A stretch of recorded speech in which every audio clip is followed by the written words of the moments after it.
আলহামদুলিল্লাহ, আল্লাহর রহমতে সিম লাগিয়েছি। এটা হলো অনেক দেশে অনেকে বলে বটবড়ি বলে, আবার অনেকে আমাদের নোয়াখালীতে বলে লায়াসুই।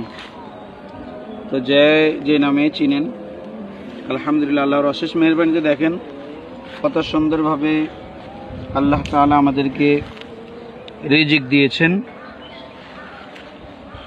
এই যে সবাই দেখুন কত সুন্দর। এরপরে এই যে আল্লাহর রহমতে আমার নিজের হাতে লাগিয়েছি এগুলা, কিন্তু আল্লাহ তাআলা খুবই সুন্দরভাবে এগুলো দিয়েছেন। যে গাছ আরেকটা আলহামদুলিল্লাহ হচ্ছে, আরও কিছু গাছ এদিকে লাগিয়েছি, ওইদিকেও আছে।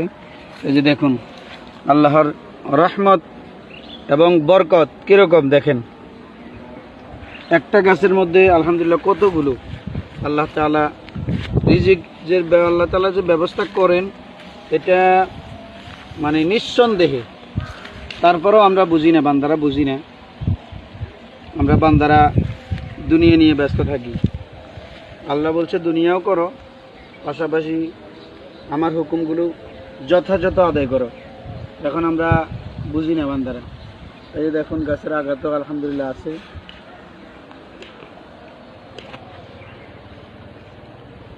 মাশাআল্লাহ মাশাআল্লাহ, কত সুন্দরভাবে দেখুন, এই যে কত সুন্দরভাবে এগুলো ধরেছে।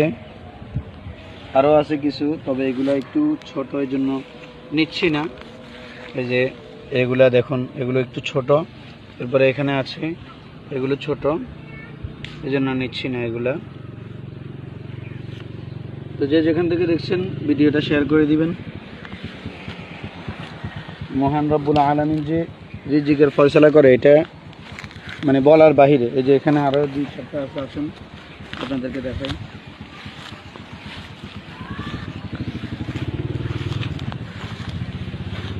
এই যে দেখুন এখানে 2টা আছে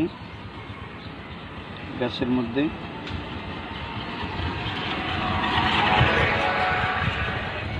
এখানে আরো ফুল ধরেছে, এই যে ফুল ধরছে আলহামদুলিল্লাহ। এগুলো তো ধরবে, এই যে এগুলো ধরছে আল্লাহর রহমতে।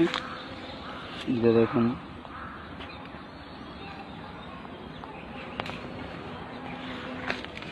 এই যে দেখুন কত সুন্দরভাবে আলহামদুলিল্লাহ। আরও আছে আমাদের গাছ আল্লাহর রহমতে। সবাই দেখুন, মানে যে গাছ লাগাবেন, লাগাইলে লস নাই। আলহামদুলিল্লাহ আল্লাহ তাআলা রিজিকের ফয়সালা করবেনই, এই জন্য গাছ লাগাবেন। ইনশাআল্লাহ দেখবেন আল্লাহ তাআলা ঠিক এরকমভাবে আরও সুন্দরভাবে